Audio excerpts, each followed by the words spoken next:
Selamat datang di Wacana. Hari ini, kita akan menyelami salah satu indikator analisis teknis yang paling populer dan mungkin juga paling sering disalahpahami. MACD, atau Moving Average Convergence Divergence. Materi sumber kita melukiskannya dalam dua peran yang tampaknya agak bertentangan ya, yaitu sebagai osilator momentum sekaligus sebagai indikator yang mengikuti tren. Benar sekali. Nah, karena MACD ini punya dua wajah ini, sering muncul perdebatan yang cukup mendasar. Sebenarnya bagaimana sih cara terbaik untuk memanfaatkannya? Jadi pertanyaan sentral kita hari ini adalah, apakah kekuatan sejati MACD itu ada di kemampuannya memberikan sinyal-sinyal prediktif yang memungkinkan seorang trader untuk mengantisipasi pembalikan tren sebelum kejadian? Atau justru sebaliknya, apakah fungsi utamanya yang paling andal itu sebenarnya sebagai alat konfirmasi yang reaktif? Artinya, ya ia cuma dipakai untuk menegaskan sebuah tren yang memang sudah berjalan. Memberikan kepastian gitulah, di tengah ketidakpastian pasar. Oke, kalau begitu saya akan berargumen dari sisi yang pertama. Bagi saya, nilai terbesar MACD itu ada di sinyal-sinyal prediktifnya. Disinilah letak keajaiban MACD yang sesungguhnya, yaitu menawarkan wawasan ke depan soal potensi perubahan arah pasar. Ini pendekatan untuk jadi proaktif. Dan saya akan ambil posisi sebaliknya. Saya berpandangan bahwa MACD pada intinya ya tetap indikator pengikut tren. Kekuatan dan keandalannya yang sejati justru terletak pada perannya sebagai alat konfirmasi yang lugas. Ini pendekatan untuk jadi lebih metodis dan berbasis bukti. Gini loh, menurut saya, membatasi MACD hanya sebagai alat konfirmasi, itu artinya kita mengabaikan separuh dari potensinya yang paling menarik. Ini bukan sekedar spion untuk lihat ke belakang. Ini bisa jadi semacam radar cuaca untuk melihat apa yang akan datang. Kekuatan prediktif utamanya, seperti yang dijelaskan di materi sumber kita, ada pada dua strategi yang sifatnya antisipatif, pembalikan histogram dan divergensi MACD. Kita coba bedah satu persatu ya, pembalikan histogram misalnya. Histogram itu kan visualisasi dari selisih antara garis MACD dan garis sinyal. Nah, saat histogram membentuk gundukan, lalu mulai menyusut, sumber menyebutnya sebagai tanda awal bahwa persilangan akan terjadi. Ini bukan lagi soal apa yang udah terjadi, tapi ini petunjuk tentang apa yang kemungkinan besar akan segera terjadi. Ini kayak lihat awan gelap kumpul sebelum hujan turun kan? Trader yang cerdik bisa pakai ini untuk bersiap-siap, mungkin mengurangi posisi atau bahkan keluar sebelum trennya benar-benar berbalik. Lalu ada divergensi yang menurut saya lebih kuat lagi.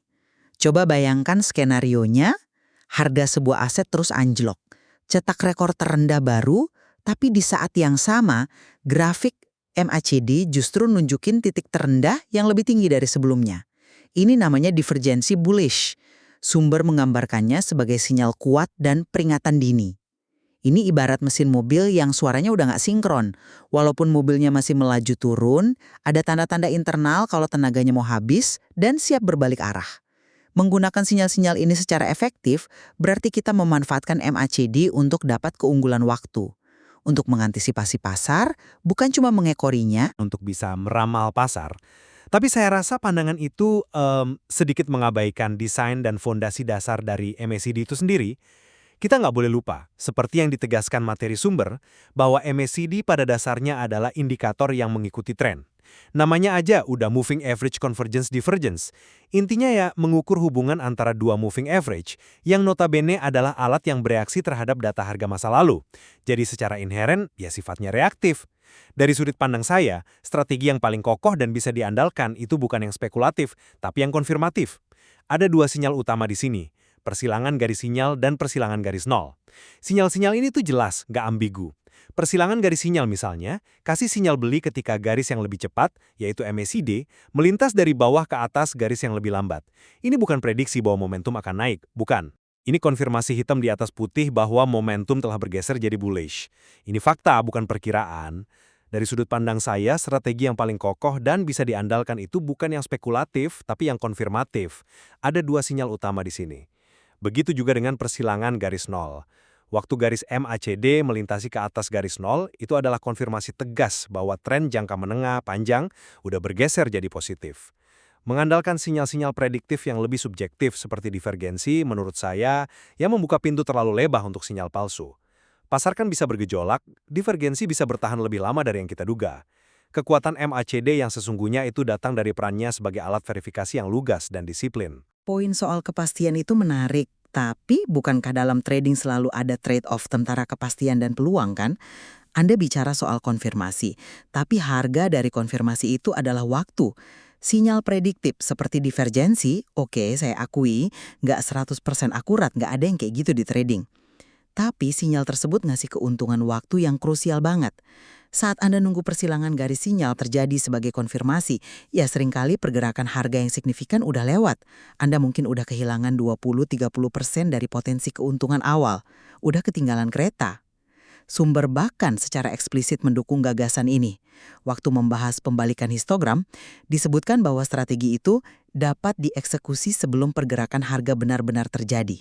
Ini kan sebuah pengakuan bahwa ada nilai dalam bertindak lebih awal. Jadi, pertanyaannya, bagaimana Anda menjustifikasi potensi keuntungan yang hilang demi nunggu sinyal yang lebih pasti tapi terlambat? Apakah itu bukan sebuah risiko tersendiri? Yaitu resiko kehilangan peluang. Pertanyaan bagus. Tentu saja itu sebuah pertukaran. Tapi saya lihatnya dari sudut pandang yang berbeda. Anda sebut itu resiko kehilangan peluang, kalau saya sebutnya membayar premi untuk asuransi. Keuntungan waktu yang Anda agung-agungkan itu datang dengan biaya keandalan yang sangat mahal loh. Divergensi itu bisa jadi jebakan. Anda lihat divergensi bullish, terus Anda masuk posisi beli terlalu dini. Ternyata harganya lanjut anjok karena tren turun yang dominan masih kuat. Itu namanya menangkap pisau jatuh. Sebaliknya, sinyal persilangan yang saya anjurkan jauh lebih pasti. Sumber bahkan kasih petunjuk penting di sini. Saat membahas persilangan bearish, dikatakan bahwa semakin jauh di atas garis nol persilangan itu terjadi, semakin kuat sinyalnya. Apa artinya ini? Ini artinya konfirmasi yang paling bisa diandalkan itu yang terjadi di dalam tren yang sudah mapan. Ini tindakan reaktif yang disengaja. Jadi ini bukan soal kecepatan, ini soal probabilitas keberhasilan yang lebih tinggi. Saya pribadi sih lebih milih dapat 60% dari pergerakan yang udah terkonfirmasi dengan risiko rendah, daripada coba ngejar 100% dari pergerakan yang masih spekulatif tapi risikonya tinggi. Ini soal bertahan dalam permainan jangka panjang. Jadi saya balik tanya, bagaimana Anda mengelola risiko sinyal palsu yang inheren dalam pendekatan prediktif Anda itu? Tentu saja dengan manajemen risiko yang baik, tapi itu kan berlaku untuk semua strategi. Tapi coba kita fokus ke histogram deh, karena saya rasa disinilah letak perbedaan cara pandang kita yang paling fundamental. Anda lihatnya sebagai cerminan masa lalu. Saya melihatnya sebagai detak jantung tren yang terjadi saat ini. Ia komponen prediktif utama. Saat batang-batang histogram itu mulai memendek, itu adalah informasi real time bahwa momentum sedang memudar. Ini bukan lagi tentang masa lalu, ini tentang kekuatan mendorong di balik harga yang sedang melemah. Saat ini juga.